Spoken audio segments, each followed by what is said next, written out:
Okay, so we're on our way to Evansville, Indiana. I'm going to pick up 10 watermelon. So when we get there, I'm actually going to meet the young man. I'm going to introduce you all to him, and we're going to talk a little bit when we get there. All right, so we are here to pick up our watermelon. And he's been at the farm, so he brings them from the farm, and he stands out here and waits for me. So as you can see, we're pulling up right now, and he's got them hanging off of the back of the truck right here. All right, so welcome back to Fruit for Your Life. Hey, I'm here with a farmer. This is where I normally get my watermelons from. When he works on the farm, he brings them back with us, and I'm gonna let him introduce himself and let him tell us about what he does and about how he's actually farming and selling produce and watermelon. All right. Hello, everybody.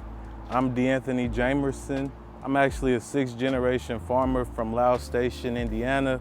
Laos Station being the last African-American settlement here in the state of Indiana. I started Legacy Taste of the Garden about 6 years ago, where we started growing and selling fresh produce. As you can see, we have watermelons on the menu, but we grow a number of things from tomatoes, peppers, okra, just a wide variety of fresh produce we try to grow. We also have a aspect where we also do a little bit of advocacy for Black farmers and educational aspect as well, where we try to educate inner city youth and inner city African Americans that are looking to learn how to grow as well. So that's a little bit about us. So you said Laos Station. So what's so special about Laos Station over in Indiana? Like I said, Laos Station is known to be the last African American settlement here in the state of Indiana. It got its start, I want to say, in the early 1800s. 1815 census said that there was about 70 freed African Americans there, and that was before the state of Indiana was even declared a state, and that would have been in 1817 when Indiana got its name Indiana. So, right. So like what kind of, were there businesses there in that area? Like what was there for the Black community? So that's what Laos Station was actually known for, was being an agricultural based community. It's got its start from a railroad. That's kind of where the Laos Station came from. Joshua Laos donated 4 acres of his land to the airline railroad, and this was back in 1840, around that time. And he basically had a contract with them to basically put a train depot there in Laos Station, and that's kind of where Laos Station got its start as far as its agricultural business sense, if that makes sense, to where producers was able to get their products on the train and send it out. So you all were actually a smaller version of, what was the place called in Oklahoma?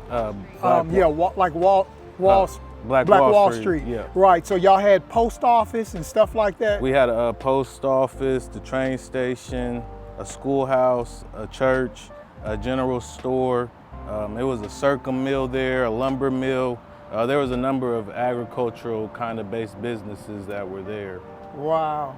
Okay, so now in today's time, so tell us a little bit about your family and what kind of historical moment your family in that area is in. Like what special place are they in right now? So Laos Station, alongside with the family, my family name, the Greer family, is honored by the African-AmericanSmithsonian in DC.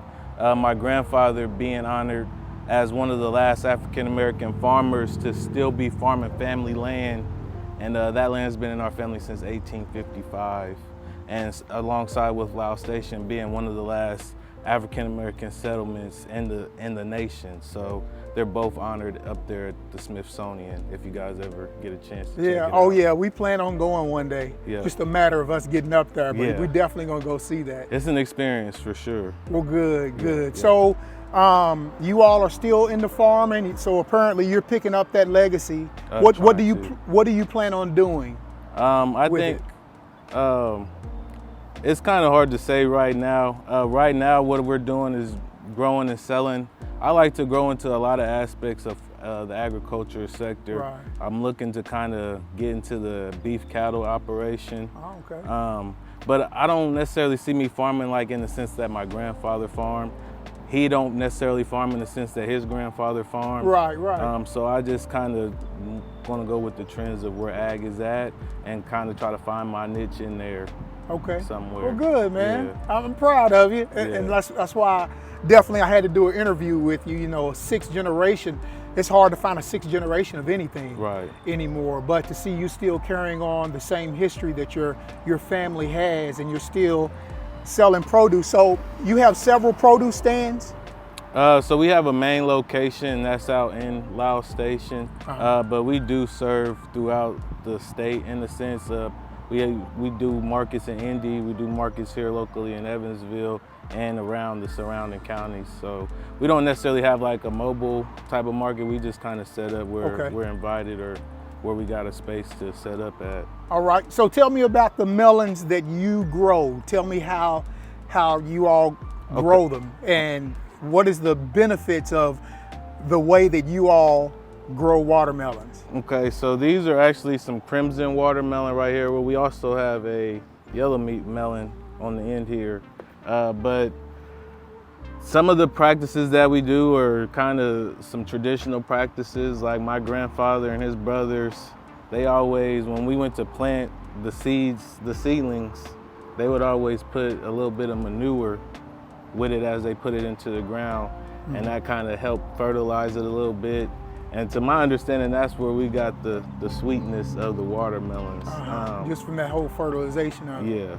Yeah. But that's kind of some of our practice. We don't necessarily grow the melons ourselves anymore. We actually partner with other farmers. Like my dad told you, we kind of give them what we want to grow, and they help grow that for us.